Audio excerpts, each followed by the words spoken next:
Boa tarde, crianças. Tivemos um probleminha no vídeo 2, no vídeo 1, estamos fazendo o vídeo 2, parando aqui em Campos, ok? Então a gente tem o campo aqui, que é uma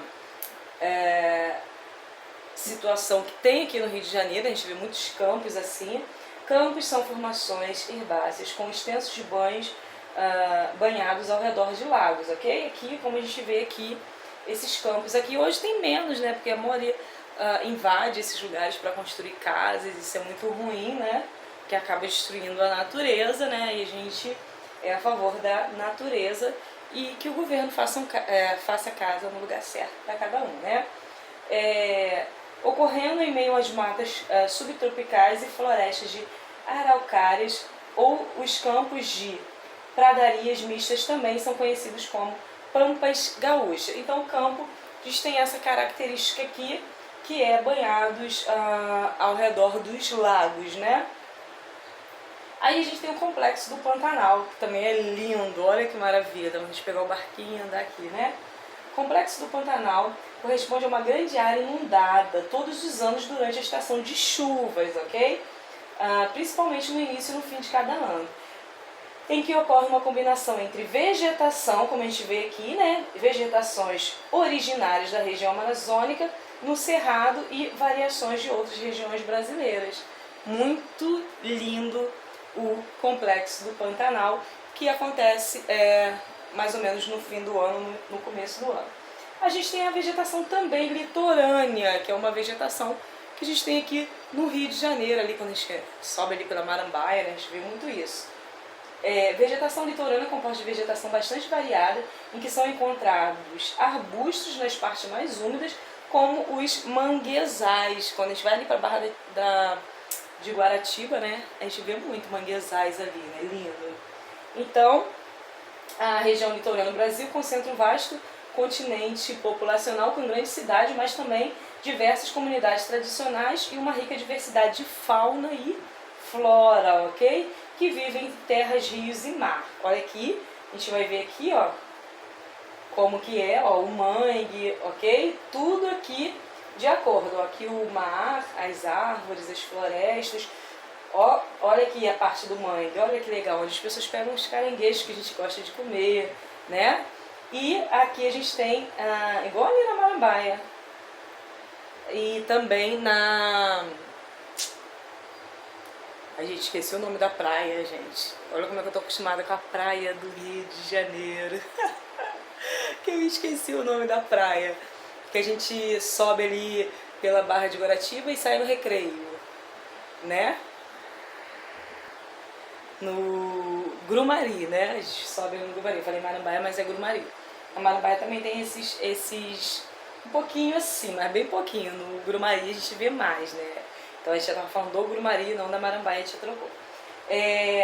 A gente vê esse tipo de vegetação nas praias, nos lugares, por causa daquela rica vegetação que tem litorânea, ok? Então vamos lá. Ó, qual é o tipo de vegetação predominante na região em que você mora? Está bem preservada? Você sabe citar o nome de algumas vegetações de sua região? Uma pergunta, tá? Aí você observa aí se você sabe ou não. Aí se não sabe, vamos aprender e pesquisar para saber mais sobre o nosso Rio de Janeiro. Aqui a gente tem uma cruzadinha, né? Número 1, da letra A à letra G, você vai responder, por exemplo, cada uma daquelas florestas que a gente falou, Amazônica, Atlântica, Caatinga, Cerrado, Araucária, Campos, Pantanal, ok? Você vai responder de acordo com o texto. Vamos ver uma aqui, ó.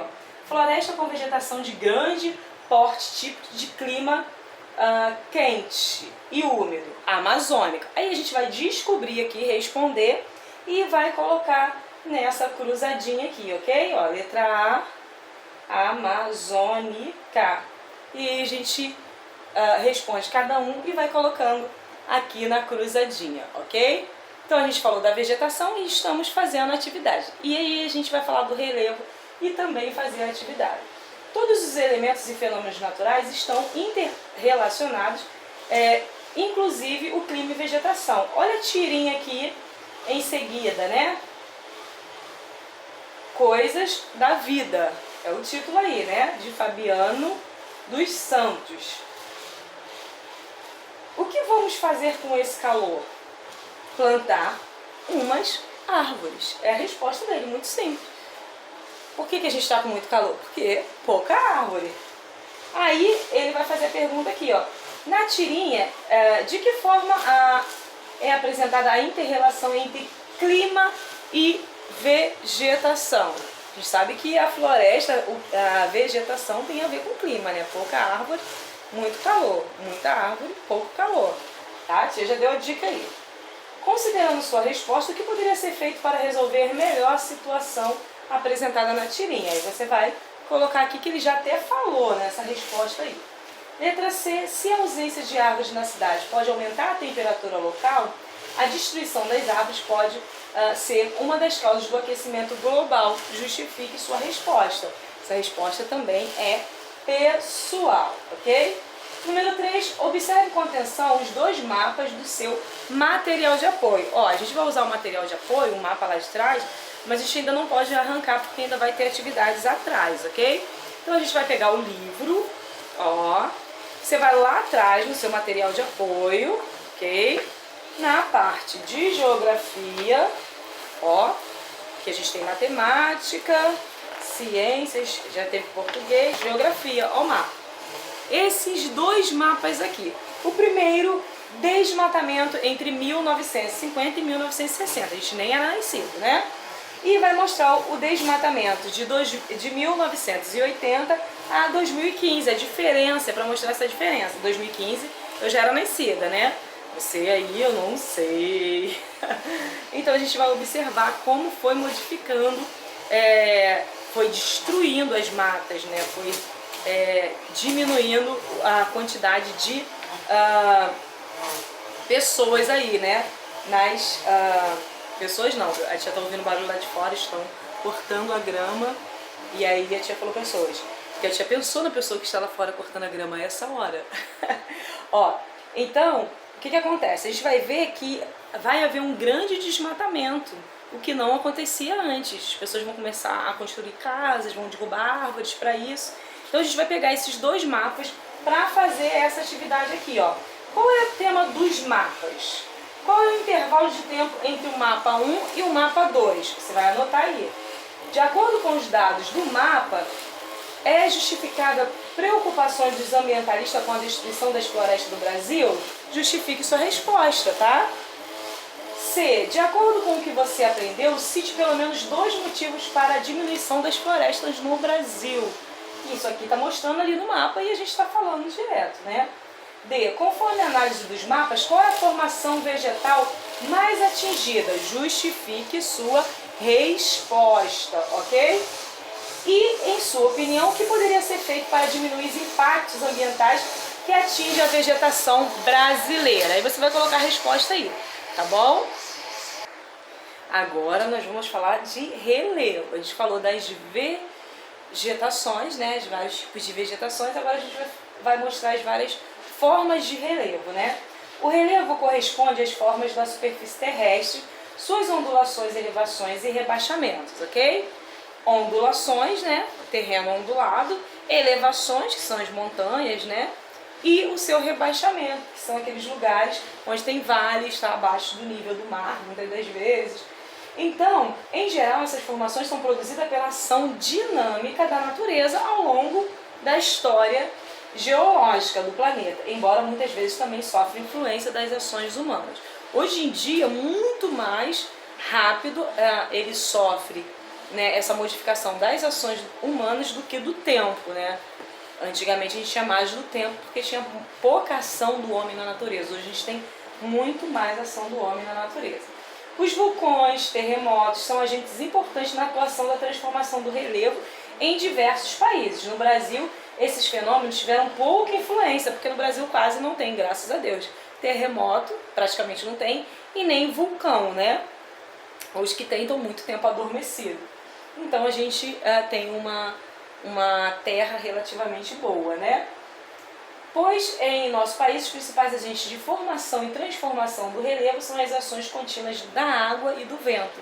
A água batendo no solo, o vento e muito a gente vai ver pela ação do homem hoje em dia. Observe a ilustração abaixo, bem legal aqui, ó, que dá pra gente ver, que representa uma área de planalto com algumas montanhas em desnível, onde vemos uma cachoeira. Ó. A gente tem aqui o planalto, essa parte de cima, aqui embaixo a gente pode dizer que é onde a cachoeira está, mas aqui embaixo a gente pode dizer que é a planície, as montanhas, ok? E a gente vai ver que ela tem uma ondulação aí bem legal nessa área da natureza. Nos trajetos cotidianos você percebe que existem áreas mais elevadas e outras mais baixas, áreas planas e outras mais íngremes, com subidas, descidas e curvas, ok? É o que acontece, né? Quando a gente vai em algum lugar, tem que subir um morro, né? Quem já foi aí na Rocinha, você vê que é um morro bem íngreme, a gente tem que subir lá. Em outros lugares, próximo também, a gente vai ver curvas, né? A gente está vendo aqui ó, a subida, aqui a rua que é no Pelourinho, em Salvador, é uma subida, lá na frente tem uma curva. Então são ações que acontecem no nosso relevo através aqui foi da ação do homem, né? Que o homem que fez isso aqui, mas a gente vai ver isso no decorrer da aula. Como você descreveria o relevo no lugar onde você mora? É plano? Você mora no morro? Você mora mais embaixo? Como é que é aí onde você mora? Para refletir, tá? Há diferentes formas de relevo, tá? Na superfície terrestre. As montanhas, por exemplo, são elevações de terreno, que podem atingir mais de 8.000 metros de altitude, como é no caso do Monte Everest, que é um dos mais altos do mundo, né? Localizado na cordilheira do Himalaia, na Ásia, é a maior montanha do mundo, que é o Monte Everest, que muita gente escala e quer chegar até lá em cima. Nem todo mundo consegue, muita gente já morreu tentando escalar, porque além de ser uma montanha muito alta, quando você chega lá em cima, falta ar, né? E aí também é difícil carregar instrumentos, um aparelho para ajudar a respiração. Também é frio, então a gente vê que é uma montanha muito difícil. É bem legal o Monte Everest. Você já viu o Monte Everest? Faz uma pesquisa dele, é bem legal. E das pessoas que conseguiram atingir o topo andando, ok? Escalando a montanha. E a gente olha assim, não sei se é aí onde você mora, é como aqui. Aqui eu olho, já vejo um monte de montanha aqui em volta. Campo Grande tem muita montanha, né? Mas aí onde você mora também, Santa Cruz tem lugares que tem muita montanha. Quem mora em outra região também vai ver que tem muita montanha. Tirei aqui. Ó, aqui tá falando um pouco do Monte Everest, né? Ó, deixa eu botar aqui. Para determinar, a altitude exerce uma influência sobre a temperatura predominante do local, tá? Isso porque a medida revela a elevação do ponto em qualquer relação ao nível do mar. Então ela está mostrando aqui como que a gente mede, faz essa medida. Para determinar a altitude de um lugar, utilizamos o nível do mar como ponto de referência, ok? O nível do mar é o ponto de referência. Já a altura refere-se ao distanciamento entre o cume de uma serra, montanha ou cordilheira, tá? O cordilheira é o conjunto de montanhas, tá? Várias montanhas juntas formam uma cordilheira, até a base do terreno. Observe a imagem a seguir e, para compreender melhor, ela representa a diferença entre a altura e a altitude do pico. Olha aqui, muito legal, olha, ele está marcando o nível do mar, tá? Está marcando o nível do mar até o topo aqui, que a gente pode ver, da montanha, ok? Aí ele marca a altura e altitude, ok? Ele vai marcar os dois, a altura e a altitude. A altura, ela baseia-se ao pé do morro. Qual a altura do morro? Esse morro aqui, né, essa montanha aqui, a altura dele é de 2 metros. Estou dando um exemplo assim. Mas e a altitude, que é baseado no nível do mar? Como é que é medido? Ó, que tem um tamanho daqui, ó, da base do morro até aqui embaixo. Vamos dizer que seja mais 2 metros. Estou dando só um exemplo. Então a montanha, ela tem 2 metros e no nível do mar ela tem 1,5 metro, vamos dizer assim. Então o total de altitude é 2 mais 1,5 metro seria 3,5. Então assim que a gente mede.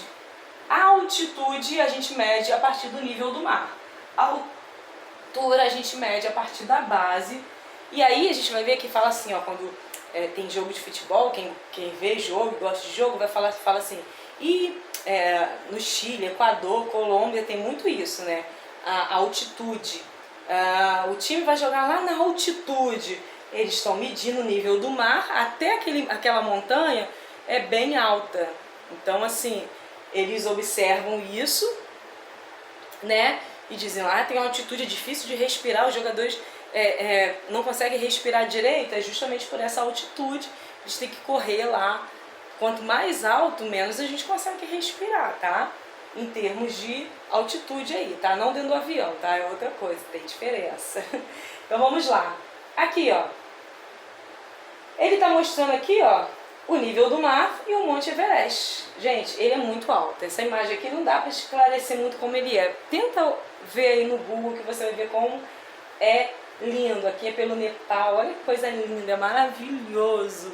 Eu acho que todo mundo que desejaria ver e estar perto ali do Monte Everest. No Brasil, as principais formas de relevo são planaltos, planícies e depressão. Então a gente tem o planalto, né? Tá no alto. Plano, alto, planalto. Planície, mais embaixo, né? E depressão. Observe o mapa das formas de relevo do território brasileiro no seu material de apoio. Aí a gente já pegou esse mapa aqui, lembra? Esse mapa aqui? Atrás, ó, por isso que a gente não pode arrancar, porque atrás a gente vai observar um mapa aqui do relevo, ok? E essa parte aqui a gente vai fazer em outra aula, então tem que deixar essa parte aqui. Então, ó, essa página aqui mostra o nosso relevo, tá escrito aqui, por isso que ele tá assim, ó, verde, amarelo e marronzinho. Marronzinho, planalto, amarelo, depressão e verde, planície, para mostrar como é bem diversificada o nosso relevo, né, aí com planaltos, planícies e depressão, ok? Então você vai pegar esse mapa aí, vai observar ele, ó, como é o território, e aí a gente vai ver as descrições a seguir. Planalto corresponde ao relevo com altitude acima de 300 metros. Acima de 300 metros, planalto, né?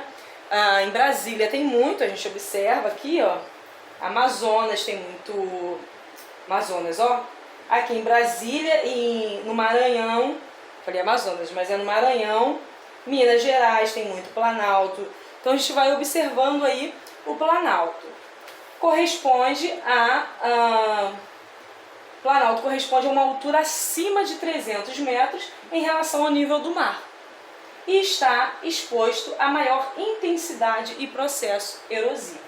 Já a planície corresponde a uma porção da superfície terrestre mais ampla, com altitude entre 0 a 200 metros, ok? Baseado no nível do mar.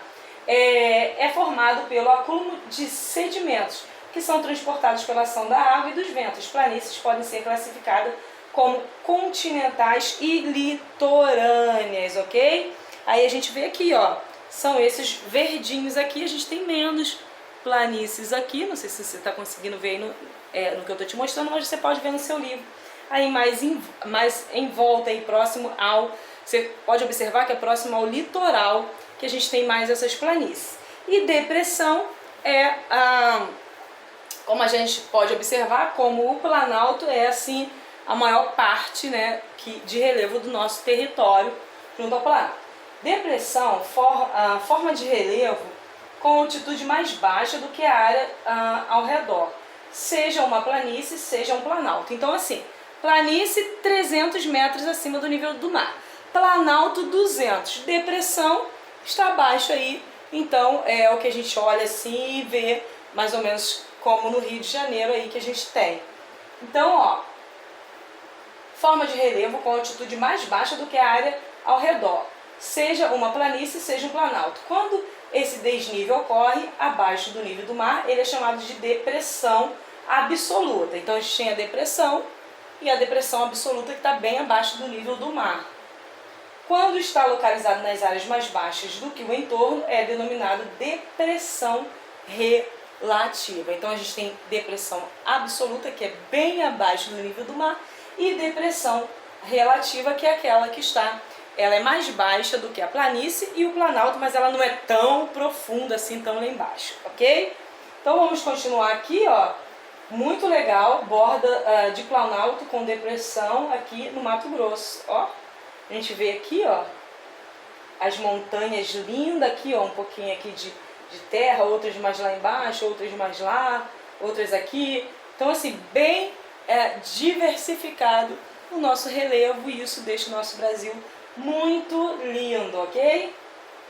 Aqui ele fala de erosão, que é o processo de desgastamento das formas de relevo por meio de transporte de fragmentos de rocha, solos e áreas mais altas para as áreas mais baixas. A gente vai ver aqui, ó, a erosão aqui, no caso, ó, choveu, ventou, vai, ó, arrancando. Isso a gente não vê a olho nu, isso é com o tempo, tá? Vai arrancando as pedrinhas daqui, ó, vai caindo, vai aumentando aqui um pouquinho mais. Aí vai caindo aqui, vai aumentando mais um pouquinho, vai caindo, vai aumentando. Quando você vê aquela área, ela tá maiorzinha porque teve erosão, caiu as pedrinhas daqui, as areiazinhas daqui, e foi formando um lugar mais alto aqui, tá vendo? É tipo um degrauzinho, ele vai formando assim, vai ficando mais alto com o tempo. Aí daqui a 1000 anos que a gente vai perceber isso, a não ser que o homem venha aqui e arranca esse morro aqui e coloca aqui embaixo. Isso acontece muito, tá? Ele arranca aqui, vai cavando esse morro, vai jogando terra aqui e vai modificando também a paisagem. Os planaltos brasileiros apresentam geralmente superfícies onduladas, em alguns casos, em suas bordas, há escarpas, degraus de terreno, como a gente viu aqui, ó. Aqui mais baixinho, aqui mais altinho, aí vai mais alto aqui, ok? Que podem atingir desníveis elevados. É o que acontece nas áreas denominadas chapadas, como a Chapada dos Veadeiros, que é lindo, em Goiás. Diamantina é maravilhoso, na Bahia. A Chapada dos Guimarães, ai, nem se fala dos Guimarães. Chapada da Mesas, essa eu não conheço, no Maranhão. Também há trechos caracterizados por terrenos mais acidentados, denominados de serras e morros, especialmente nas proximidades dos litorais e divisas entre planaltos distintos. Aqui, ó. Essa aqui é a Chapada dos Guimarães, ó. Lá em cima, é maravilhoso. Você vem aqui, aí olha tudo lá embaixo, ó. É muito maravilhoso. Então, aqui a gente tem uma chapada que a gente visualiza assim. Essa imagem não está assim mostrando exatamente como é uma chapada. Vê no Google, bota lá no Google que você vai ver como é lindo. Você vai ver as belezas do nosso Brasil, ok? A gente vê assim, dá para observar aqui. Tem lugares que as pessoas constroem, aqui não, aqui no Brasil não, mas tem lugares que as pessoas constroem casa aqui em cima. E aí, por isso, moram numa altitude, né, bem considerável. Então eles constroem casas aqui e vão morar. Não é o caso aqui, porque isso aqui é tombado pelo patrimônio histórico, ninguém pode mexer, tá? Isso aqui é um bem cultural nosso, mas tem lugares que não, como a gente vê muito no Chile, no Peru, as pessoas morando acima do nível do mar. Ó, vamos a algumas atividades aqui. Leia o texto e depois responda questões. A questão. Pico, as questões. Pico da Neblina pode voltar a receber turistas, ok? Aqui a gente tem uma imagem aqui, olha que lindo. Aqui, ó, as árvores, a gente não consegue ver o solo. E aqui, olha a montanha, como é lindo, né, o nosso Brasil. Quando a gente vai assim para São Paulo, de carro, Espírito Santo, quando a gente vai ali para Friburgo, que é, né, nas montanhas, Teresópolis, é maravilhoso o nosso território, com muita vegetação, com muito relevo. Então é bem legal. Aí você vai ler aqui, ó, a gente vai ler aqui esse texto para a gente responder. Onde está localizado o Pico da Neblina? Eu não vou ler porque senão já vem as respostas, você já vai ver de cara. Mas você vai ler o texto. Que etnia indígena possivelmente será responsável pelo projeto de turismo nesse local? E aí? Você vai ver lá. Observe novamente no mapa de relevo do Brasil, que consta no material de apoio, qual é a forma de relevo predominante onde você mora. Então você vai olhar esse mapa aqui do material de apoio e vai ver aqui onde você mora. Ah, eu moro no Rio. O que predomina? Então quer dizer que eu moro aqui assim? É depressão? É planície? É planalto? Aí você vai colocar aí, você vai ver qual que é, tá? Ó. Vamos lá, próxima. Pesquise qual é a altitude média do município em que você mora em relação ao nível do mar, ok? Isso aqui você pode procurar no Google, que tem essa informação aí, mais ou menos, da quanto mede a nossa altitude, já que a gente é um local de planalto, ok? Ih, já dei resposta, né? Mas aí você vai buscar quanto a gente tem a medida de altitude aí do nosso Brasil. Não, melhor dizendo, no Rio de Janeiro, tá? No Brasil todo não. No Rio de Janeiro, bem mais específico, que é no nosso município, tá? Então essa é a nossa aula de hoje. Falamos de vegetações, né? Que são diversas. E falamos de relevo, ok? E a gente falou que o nosso relevo tem o planalto, a planície e a depressão. E no Rio de Janeiro é o planalto que domina o território. A gente tem até outras características, mas predominante mesmo é o planalto, tá bom? Ó, um grande beijo pra você e até a próxima aula!